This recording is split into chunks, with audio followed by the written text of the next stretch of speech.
At first glance, the portraits that line the halls of Vienna's Hofburg Palace look like a gallery of power. Heavy crowns, jeweled robes, the proud gazes of emperors and empresses who ruled vast lands for centuries. But look closer, and another pattern emerges: the jutting jaw, the swollen lip, the weary eyes. They were the marks of the Habsburgs, a dynasty that clung so tightly to its bloodline that it sealed its own fate. This story begins on a cold morning in 1717, when a cry pierced the silence of the imperial palace. A child had been born to Emperor Charles VI. But instead of the long-awaited son, it was a daughter. Maria Theresa. To many, she was a disappointment, a fragile thread on which to hang the destiny of an empire. Yet this young girl would grow into one of Europe's most formidable rulers, wielding marriages like weapons, reshaping alliances without ever drawing a sword. Her reign was brilliant, defiant, and enduring. She outmaneuvered kings, rallied nations to her side, and planted her children across the thrones of Europe. But behind the triumphs, behind the glittering ballrooms and lavish weddings, lay a secret curse. Centuries of intermarriage had carved weakness into the very bones of her family. What began as a strategy to preserve power slowly became the instrument of its decline. Tonight, we step into the world of Maria Theresa, the queen who tried to save her empire with blood, and in doing so, left behind one of history's most haunting lessons. The cold dawn of February 1717 broke over Vienna in silence, the spires of the city dusted in frost, and the streets still cloaked in mist. Inside the vast Hofburg Palace, however, the silence was pierced by cries and hurried footsteps.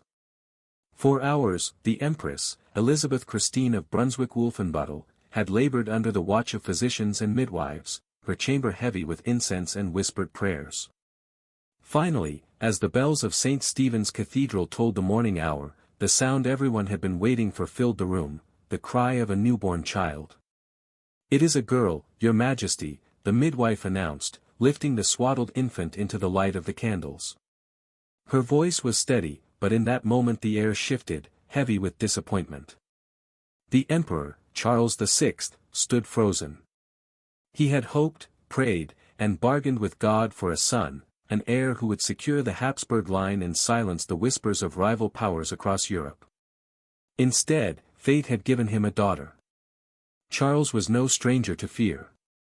He ruled a dynasty that had stretched across Europe for centuries, a house that boasted emperors, kings, and queens. Yet he knew too well its fragility. Without a male heir, the Habsburg dominions risked splintering. The pragmatic sanction, a decree he had fought desperately to have recognized by Europe's courts, allowed for a daughter to inherit the throne. But paper promises and legal decrees often crumbled in the face of ambition and steel.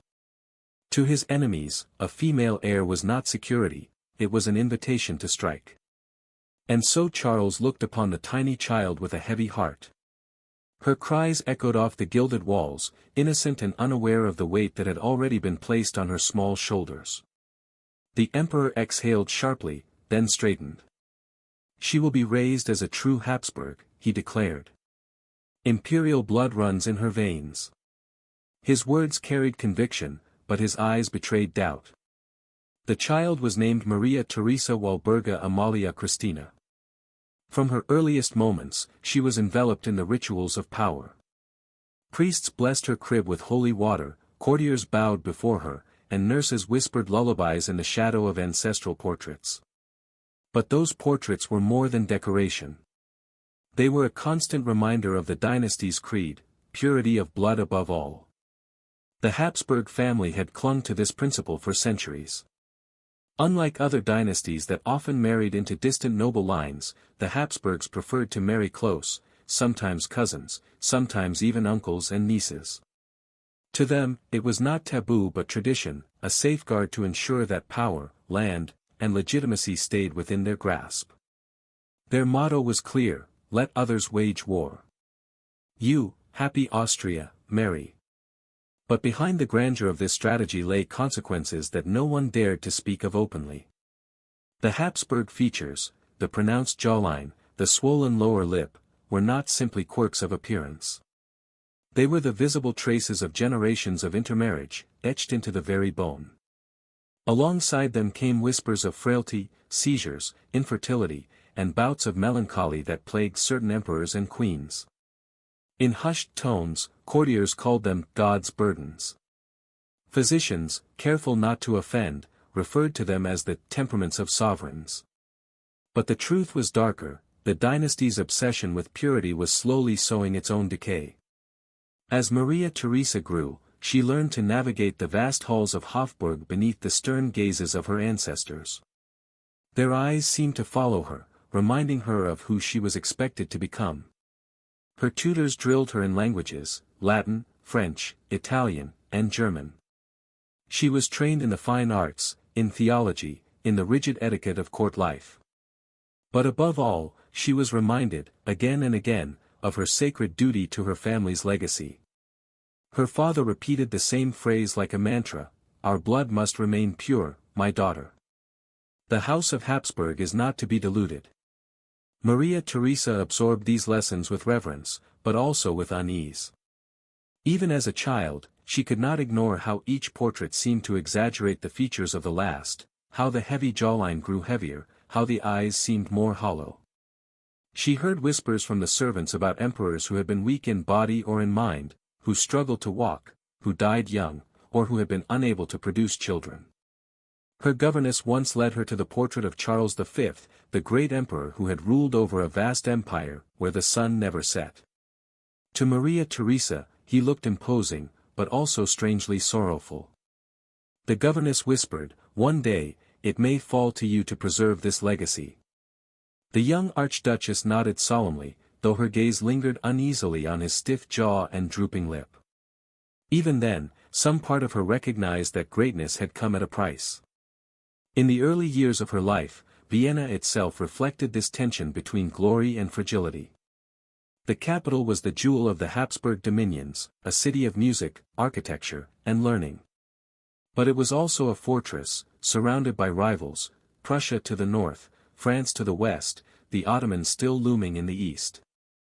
Within the palace walls, every decision seemed to echo with centuries of tradition. For Maria Theresa, childhood was not a time of play but of preparation.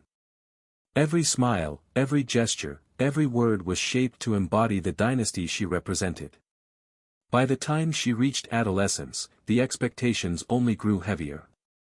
Suitors were considered not for love, but for lineage. Alliances were weighed in terms of land and influence, never affection.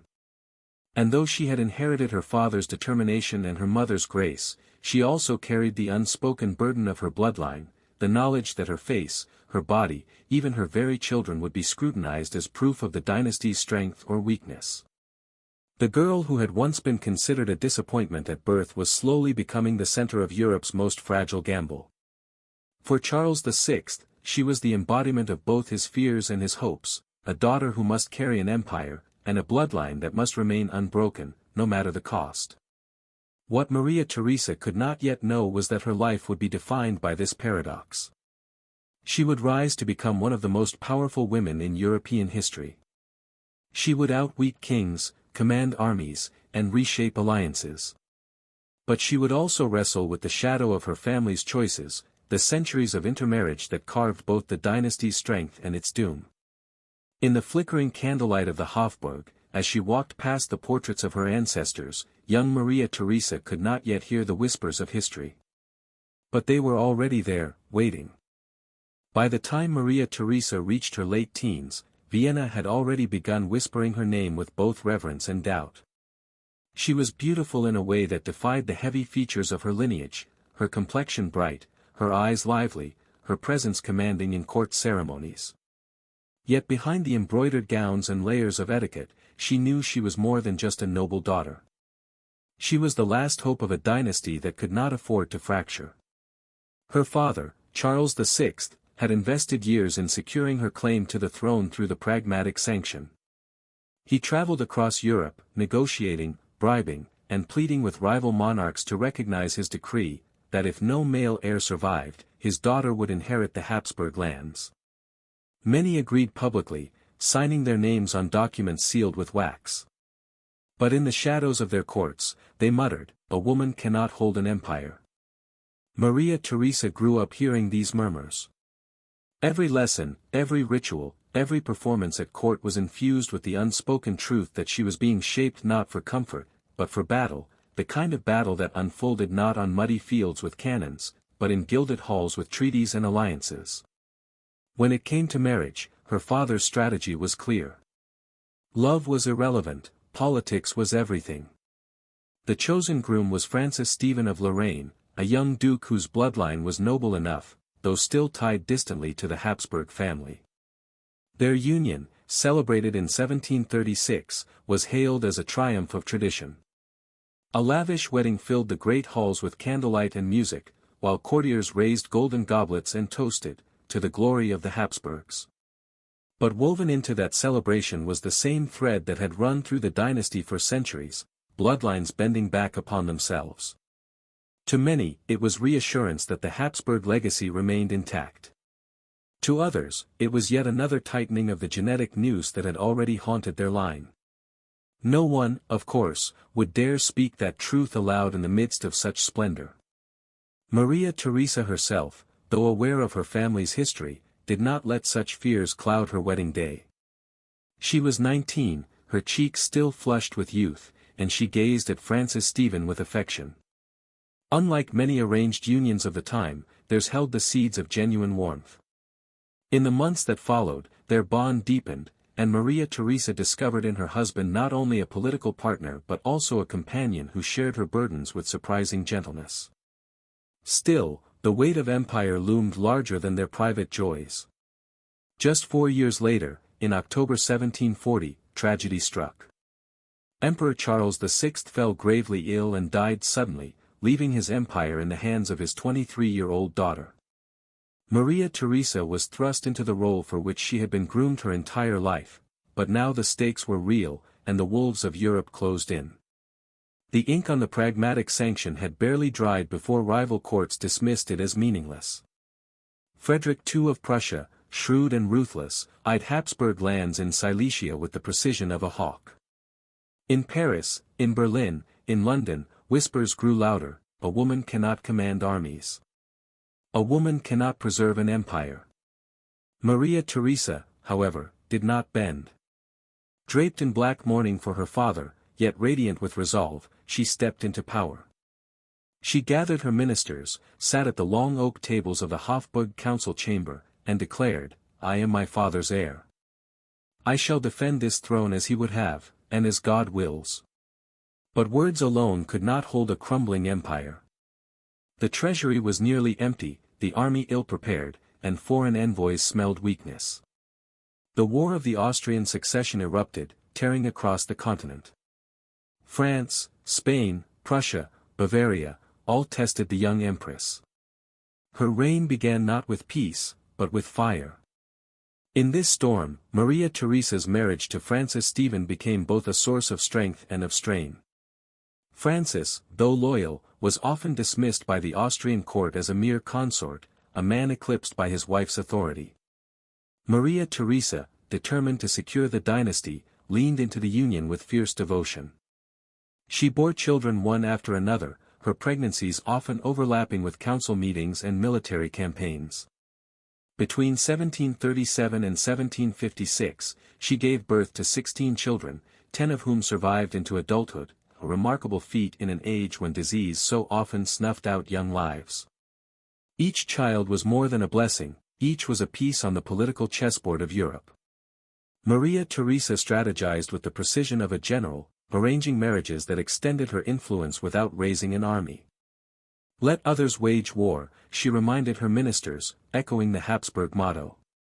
"We, happy Austria, marry." And yet, in quiet hours, she remembered the warnings whispered in candlelit corridors. Her children, though plentiful, sometimes showed troubling signs. One daughter, Maria Josepha, displayed the unmistakable Habsburg jaw. Others fell prey to bouts of melancholy or unexplained seizures. A trusted physician, Dr. Gerard van Swieten, dared to suggest that these afflictions might stem not from God's will but from the blood itself. Maria Theresa silenced him with a glare, our blood is sacred, doctor. The divine hand has elevated our house. But doubt lingered in the shadows of her mind, sharpened by memories of her distant cousin, Charles II of Spain, the last of the Spanish Habsburgs. His grotesque features, his infertility, his inability to govern had extinguished an entire branch of the family. Maria Theresa sometimes wondered if the same fate hovered above her own children, waiting. Still, she pressed forward with iron resolve. She had no choice. The dynasty's survival demanded sacrifices, and she would not be the one to falter. In the grand halls of Schönbrunn Palace, beneath chandeliers that cast golden light upon polished maps of Europe, she planned her children's futures as though they were battles yet to be fought. Her strategy was simple, ruthless, and brilliant: bind the courts of Europe not with steel, but with vows. A son to Saxony, a daughter to Naples, another to Parma. Each marriage a treaty in itself, each dowry a promise of loyalty. And at the center of this web stood Maria Theresa, the Empress who had been born as a disappointment yet grown into a queen of remarkable power. But beneath the music of wedding feasts and the applause of courtiers, a darker rhythm pulsed. It was the rhythm of a bloodline tightening, of a dynasty chaining itself to its own weakness. Maria Theresa could not yet see the full extent of the price she was paying. She only knew that to survive in a world that doubted her, she had to play the game harder than anyone else. And so she did. The autumn of 1740 arrived with a sense of foreboding in Vienna. Emperor Charles VI, once vigorous, fell ill after a simple hunting trip. His physicians whispered anxiously, administering remedies that failed one after another. Within days, the mighty emperor was gone. The bells of Vienna tolled for his passing, and the city shrouded itself in black. Inside the Habsburg palace, however, grief quickly gave way to fear. For the first time in centuries, the vast dominions of the Habsburgs had no male heir. The empire, stretching from Austria to Hungary to Bohemia, now rested in the hands of a 23-year-old woman. Maria Theresa, dressed in mourning black, stood before her council of ministers. Her face was pale, but her eyes burned with resolve. She spoke with a calm authority that silenced the murmurs in the chamber: "I am my father's heir. By the pragmatic sanction, the dominions of Austria, Hungary, and Bohemia are mine to govern. I will protect them as fiercely as he would have." But the reality beyond those walls was harsher. Across Europe, rival rulers who had once signed their assent to the pragmatic sanction suddenly found reasons to ignore it. The ink on the treaties was dismissed as irrelevant in the face of ambition. "A woman on the throne," sneered courtiers in Paris. "Austria is ripe for the taking," whispered Frederick II of Prussia, his sharp eyes fixed on the wealthy lands of Silesia. In Munich, in Madrid, even in London, the same thought echoed: Maria Theresa's rule was fragile, and opportunity was at hand. The young empress was painfully aware of this perception. Though trained in diplomacy and court etiquette, she had little practical experience in statecraft. Worse still, the Habsburg treasury was nearly empty, drained by years of her father's ambitions. The imperial army was ill-prepared, underfunded, and undermanned. The dynasty's proud name carried weight, but weight alone could not stop an invasion. As the storm gathered, Maria Theresa leaned on the one asset she still possessed: her unshakable sense of legitimacy. She believed, with every fiber of her being, that God had placed her on this throne, and that the honor of her house demanded she defend it. Yet belief alone could not summon soldiers. She needed allies, and fast.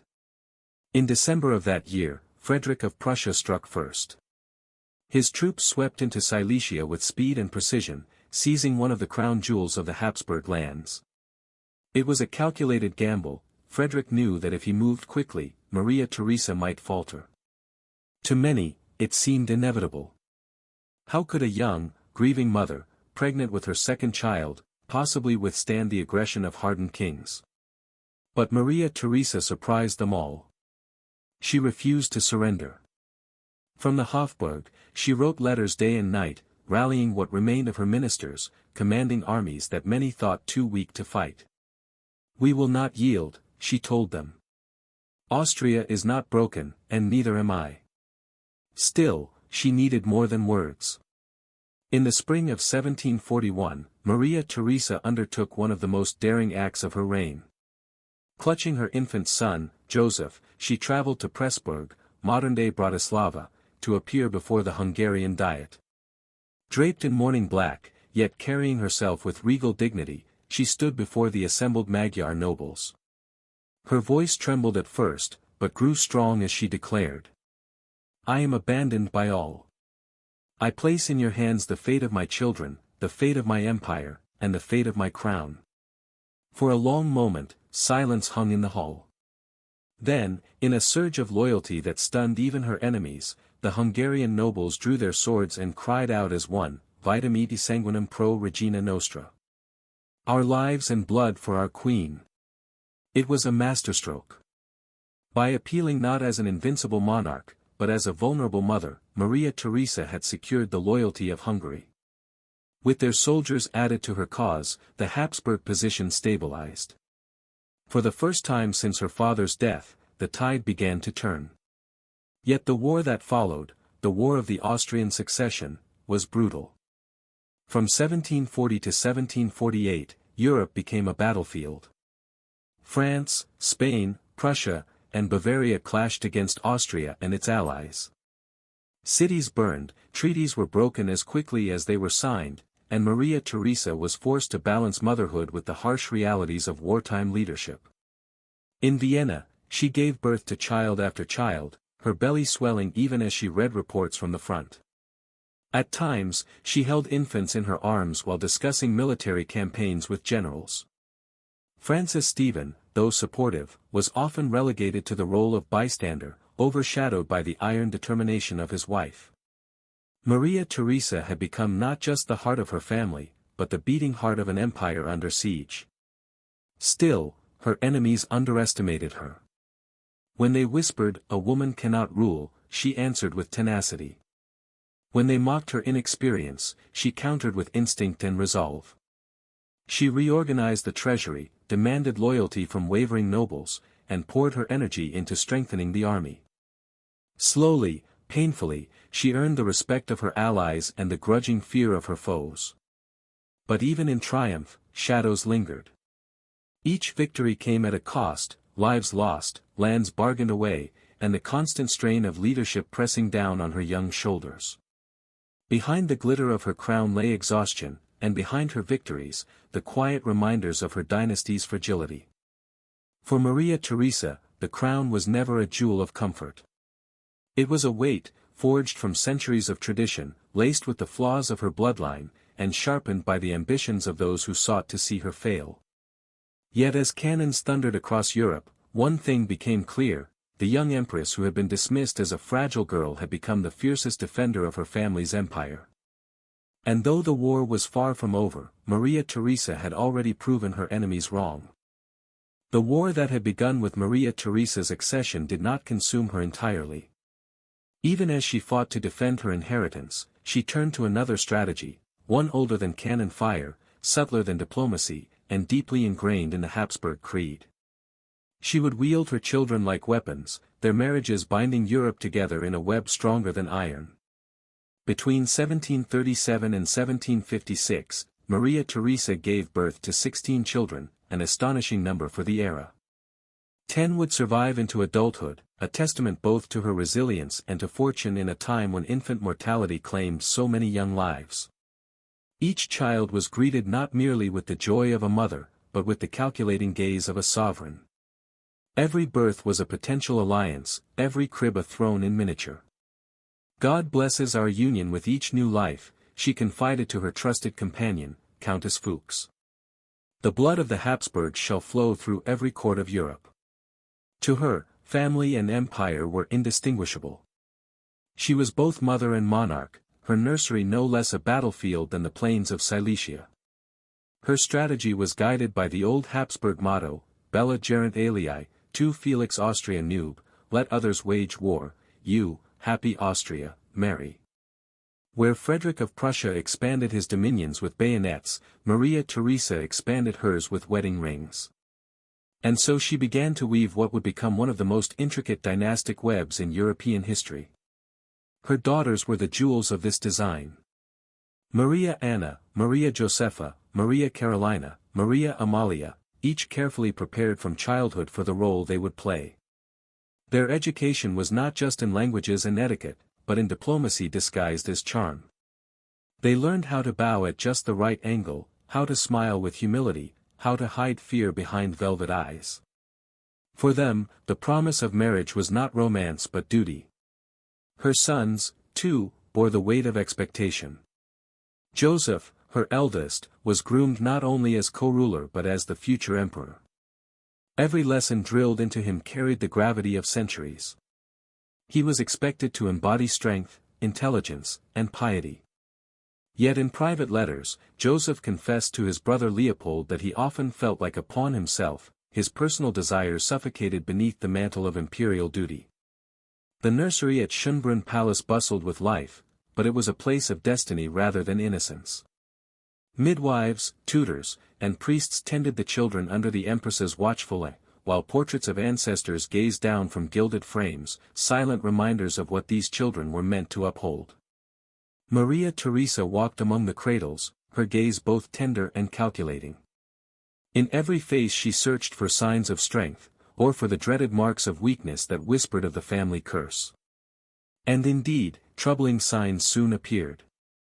Maria Josepha's jawline jutted forward with the unmistakable Habsburg prominence. Others were prone to strange fits, melancholy moods, or fragile health. A physician, Dr. Gerard van Swyeden, observed these patterns with concern.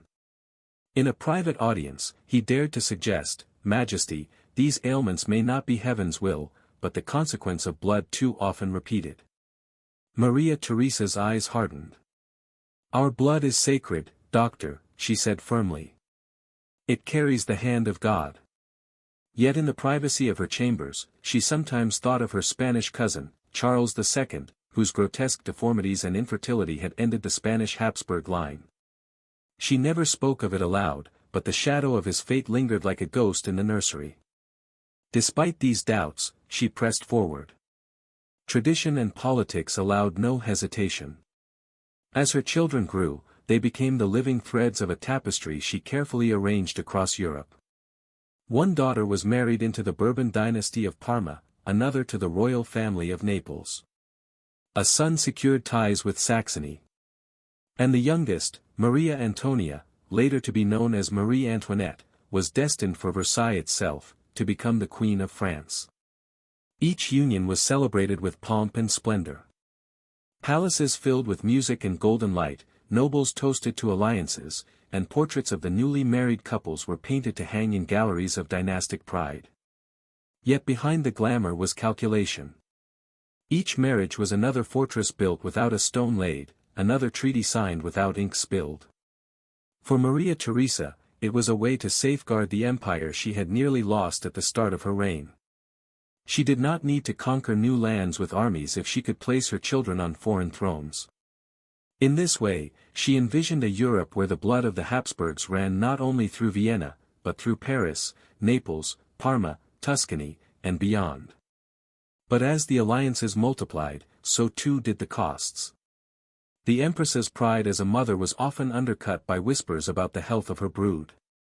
Courtiers noted the children's pale skin, their thin frames, their bouts of illness. Some saw in them the echo of their Spanish cousins, whose dynasty had collapsed under the weight of its own bloodline. Maria Theresa, however, would not be deterred. "Greatness demands sacrifice," she told her advisers. "Our blood must remain untainted." Her words carried conviction, but they also concealed the unease gnawing at her heart. She had built a dynasty not on conquest but on bodies, her own, in childbirth after childbirth, and her children's, in marriages that bound them to duties they could not escape. The irony was inescapable. In her attempt to secure the empire through love and family, Maria Theresa had doubled down on the very practice that threatened her line's vitality. The joyous cries of newborns echoed through the halls of Schönbrunn, but so too did the murmurs of physicians and the quiet prayers of nurses who knew how fragile those little bodies often were. By the mid-1750s, Maria Theresa could gaze upon a map of Europe and see the fruits of her labor. Pins and markers identified courts where her children ruled or soon would. "The board is filling with Habsburg colors," she remarked proudly to her trusted advisor, Prince Wenzel Anton von Kaunitz. He bowed but spoke cautiously, "Majesty, while these alliances strengthen us, they may also bring consequences not yet foreseen." Maria Theresa heard him, but she did not yield. For her, the vision was too powerful to abandon. She believed that the destiny of Austria, of the Habsburg name itself, rested on her children's marriages. And in that belief, she secured an empire not through swords and cannons, but through vows spoken at altars and sealed with rings. Yet history would remember both sides of this strategy, the brilliance of her political mind, and the curse that whispered in her bloodline. For every crown her children wore, another shadow followed, a body too weak, a mind too fragile, a future too uncertain. And so, in the golden halls of Vienna, Maria Theresa stood triumphant, a mother and monarch who had bound Europe together with flesh and vows.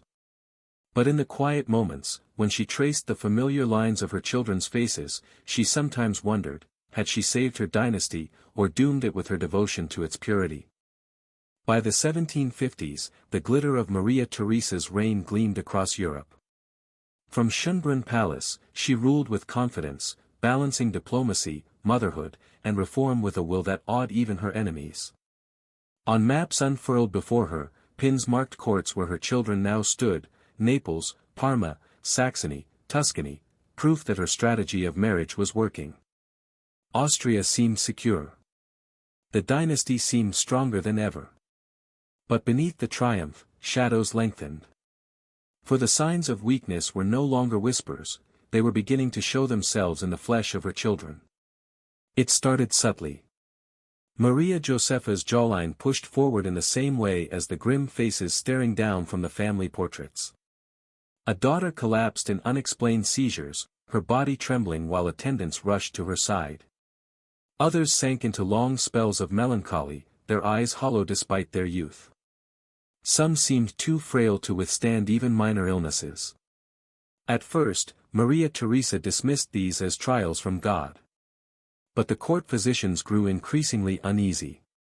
Dr. Gerard van Swieten, a man who had earned her respect through his work modernizing medicine in Vienna, approached her with caution.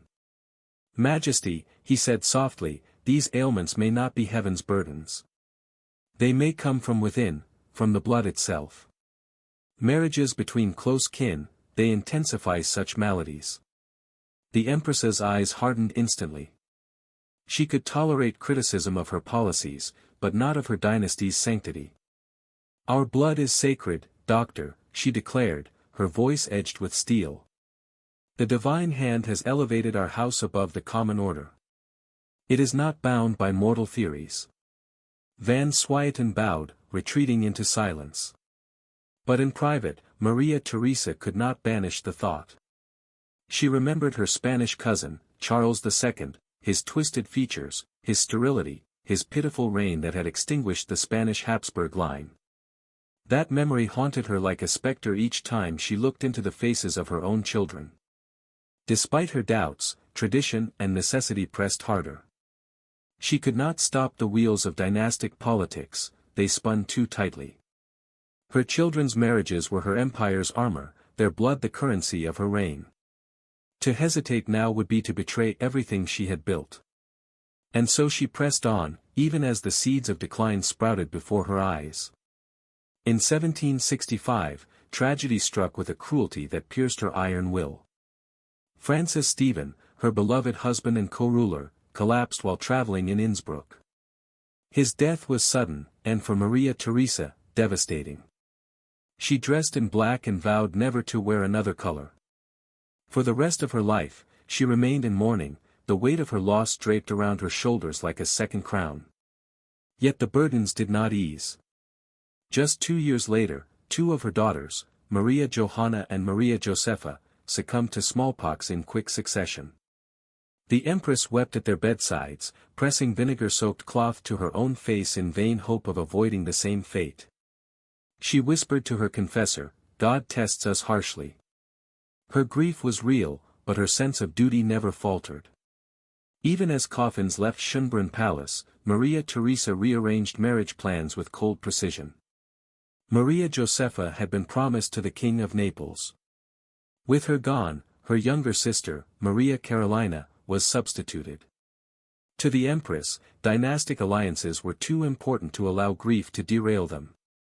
Still, the whispers grew louder. From Naples came reports of sickly grandchildren. From Parma, of children who struggled to survive infancy. In Versailles, her youngest daughter Maria Antonia, known now as Marie Antoinette, was mocked for her Austrian lip, courtiers cruelly pointing out the features inherited from her mother's line. Even her eldest son, Joseph II, suffered tragedy. His first wife, Isabella of Parma, died young, leaving him in despair. Their children, frail from birth, died before reaching their first years. In letters to his brother Leopold, Joseph poured out his grief. It seems the laws of nature oppose our dynastic designs. Our children are born weak, sickly. Is this the price of imperial greatness? It was a question Maria Theresa dared not answer. To acknowledge it would be to admit that her empire's very foundation was cracked.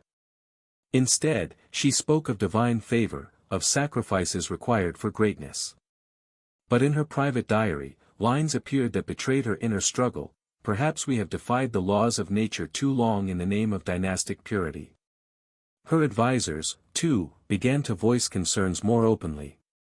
Count Mercy d'Argenteau, her trusted ambassador in France, once said to her privately, "Majesty, forgive me, but the Habsburg blood grows weaker with each generation." Reports from across Europe, they cannot be ignored. She stiffened, staring at the portrait of her late husband, Francis. His blood, though distantly related to the Habsburgs, had brought some relief into the line. And yet, the old problems persisted. She replied coldly, "The greatness of our house has always carried its price. If our blood bears peculiarities, they are the marks of divine favor, not weakness." But when she was alone, Maria Theresa could not silence the truth. She read her daughter's letters from Versailles, filled with the fears of a young queen who worried she might not bear an heir. She held reports from physicians about recurring illnesses in her grandchildren.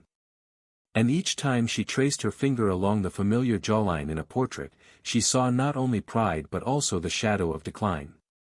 By her 40s, Maria Theresa ruled with the authority of a seasoned monarch. The glittering halls of Schönbrunn reflected her confidence, but the candlelit chambers at night revealed her doubts. In those quiet hours, surrounded by portraits of ancestors, she saw their faces blur into one another, the same jutting jaw, the same haunted stare. It was as if the dynasty itself were whispering its fate to her, a fate she both feared and refused to acknowledge. Her strategy had bound Europe together with marriages, her children had filled thrones across the continent, and her empire had survived against impossible odds. Yet the cost was written not in treaties or maps, but in the fragile bodies of her heirs. Maria Theresa had proven to the world that a woman could rule with the strength of any man, perhaps stronger. But she was also the guardian of a legacy poisoned by its own traditions. Every crown her children wore gleamed with glory, but cast behind it was the unmistakable shadow of the Habsburg curse. By the mid-1760s, Maria Theresa's reign stood as one of Europe's most formidable. She had survived invasion, held together a fragile empire, and bound half the continent into her dynastic web. Yet within the gilded halls of Schönbrunn Palace, triumph was shadowed by grief. In 1765, during a state visit to Innsbruck, Francis Stephen, her beloved husband, her co-ruler, and the quiet anchor of her life, collapsed suddenly and died. Maria Theresa was devastated. For days, she secluded herself, refusing food and company, her cries echoing through the stone corridors.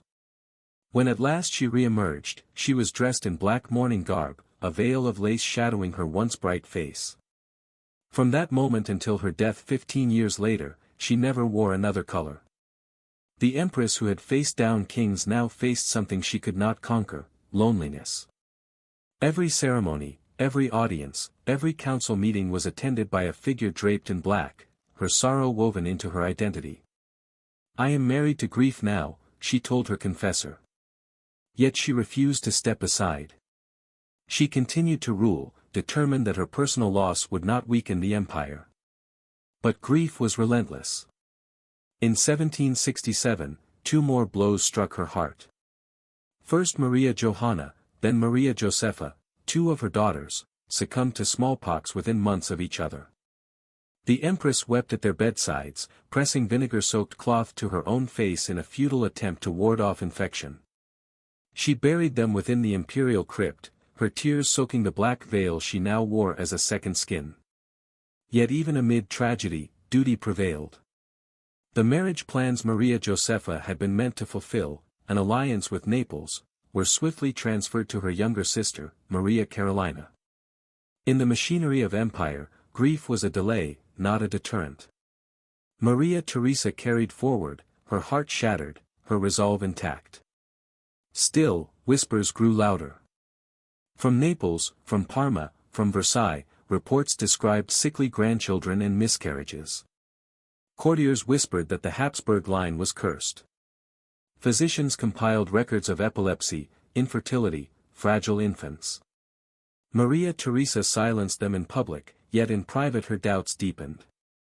Her eldest son, Joseph too, had already suffered greatly. His beloved first wife, Isabella of Parma, died young, leaving him grief-stricken. Their children had died in infancy. His second marriage brought no relief, his new wife, also a cousin, gave him neither happiness nor heirs. Frustrated and sorrowful, Joseph confided to his mother, "Even farmers know that mixing breeds makes for stronger stock. Why do we deny nature while expecting our line to thrive?" Maria Theresa stiffened at his words. To admit he was right would mean admitting her life's work, her web of dynastic marriages, was poisoned at its root. She replied coldly, "Our blood carries God's will. It is not bound by common laws." Yet later that night, alone with her diary, she wrote, "Perhaps we have defied nature too long in the name of purity." Her relationship with Joseph grew strained. He was a child of the Enlightenment, reading the works of Buffon and Montesquieu, quoting modern philosophers who spoke of progress, reform, and the dangers of inbreeding. She, though a reformer in administration and education, clung stubbornly to tradition in matters of blood. Their debates were fierce, filling council chambers with tension. "You wish to govern with reason alone," she snapped at him once. But crowns are not won by reason. They are preserved by God's grace and tradition. Joseph, his temper sharp, retorted, "Tradition may yet destroy us, mother." Even beyond family, signs of decline haunted her. In Versailles, Marie Antoinette, her youngest daughter, was mocked for her Austrian features. French courtiers called her the Austrian woman with disdain, whispering about the lip and jaw she inherited from her mother's line. Her letters back to Vienna carried both fear and sorrow. "If I cannot give France an heir, I shall be blamed not only as a wife but as a queen." Maria Theresa reassured her sternly, masking her own doubts, "God blessed my womb. He will bless yours." But in truth, she had begun to see the cracks widening. Reports from Parma and Naples told of frail grandchildren, seizures, miscarriages. Even Ferdinand, her son ruling in Milan, fell into fits of melancholy and seizures that frightened his court. She could no longer ignore what her physicians had long suggested: the Habsburg blood itself carried weakness, etched by centuries of intermarriage. By the 1770s, Maria Theresa was no longer the vigorous young queen who had rallied armies in Hungary. Her body weakened. She tired easily, her steps slowed, her once bright eyes dimmed. Wrapped in blankets, she often dictated letters from her bed, her attendants carrying maps and reports to her bedside. Yet she remained unyielding in public, the image of the Iron Queen draped in mourning black. Still, in private moments, doubt consumed her. She would walk through the gallery of portraits in Schönbrunn, her candlelight flickering across the familiar features, the same jaws, the same lips, the same haunted eyes. Sometimes she paused before the portrait of Charles II of Spain, the last of the Spanish Habsburgs, whose grotesque deformities and infertility had ended his branch of the dynasty.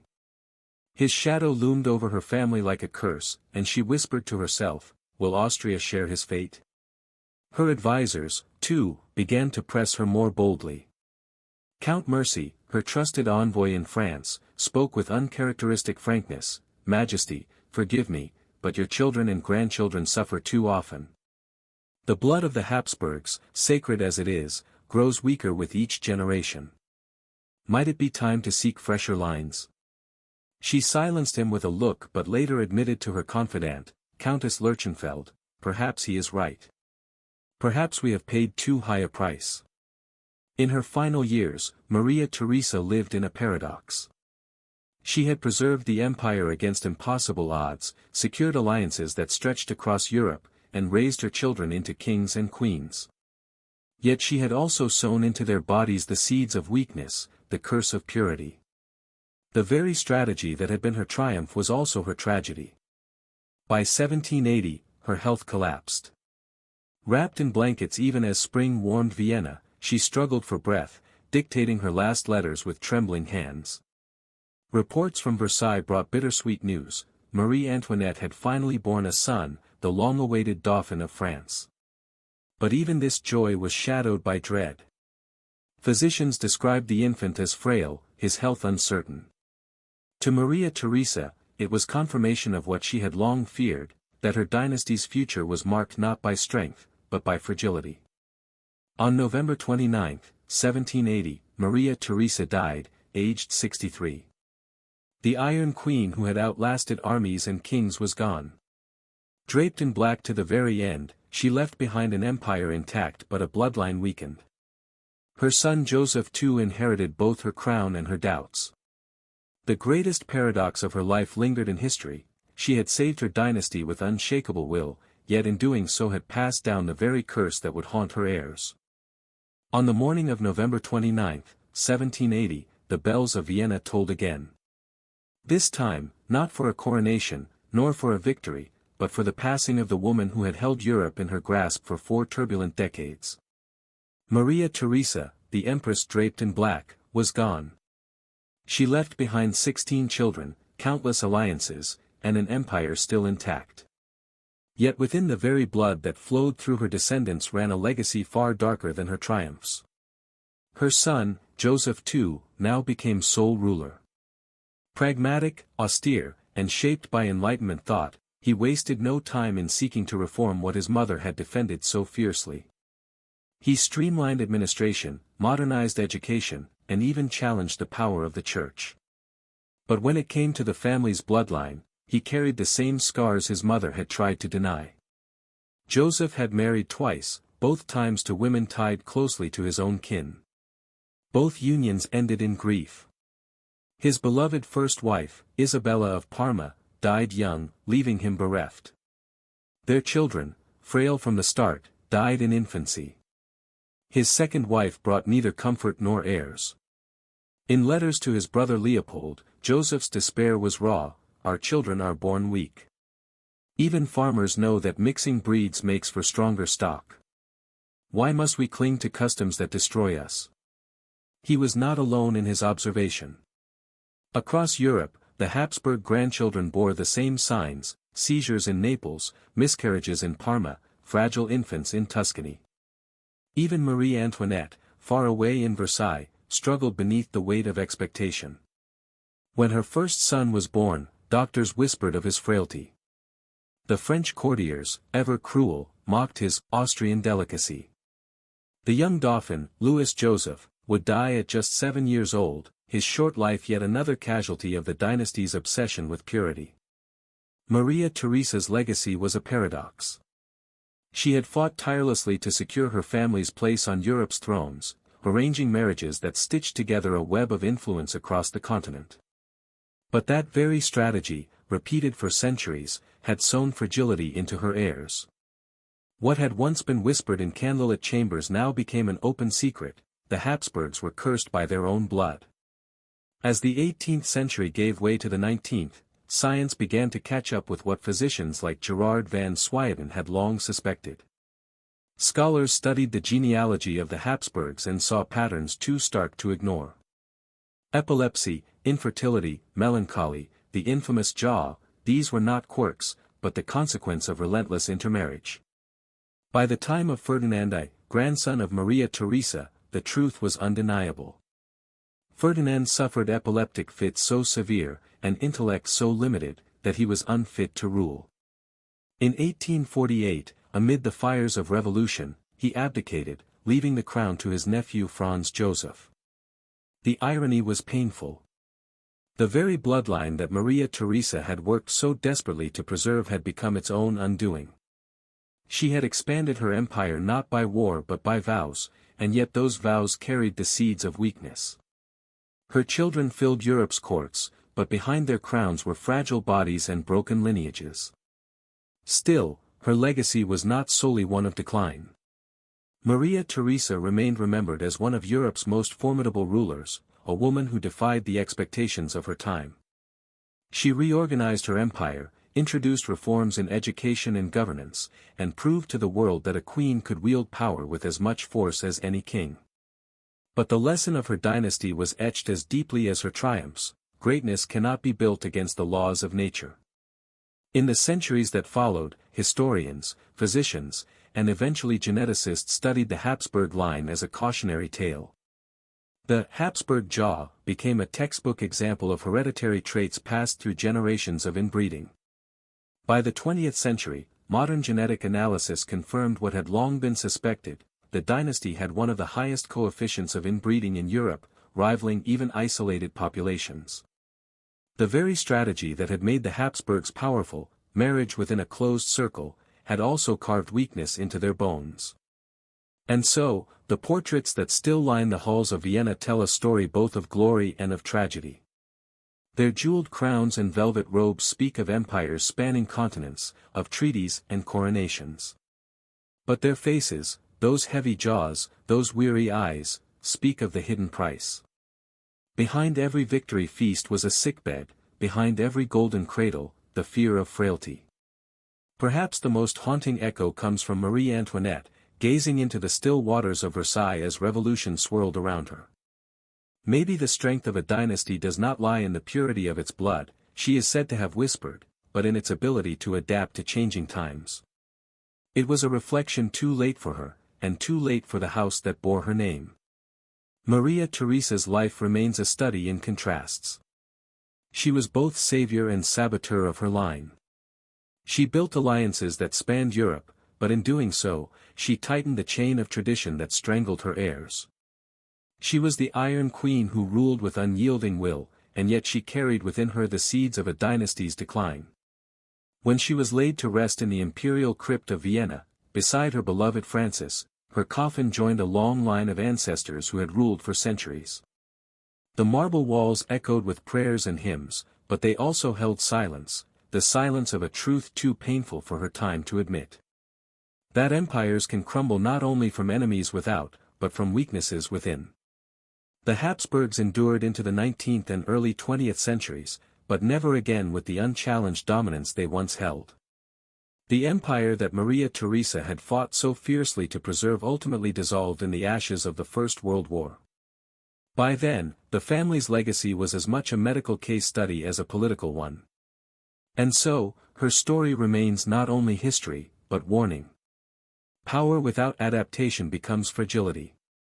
Tradition without change becomes a curse. And blood, no matter how sacred one believes it to be, cannot defy the laws of nature forever.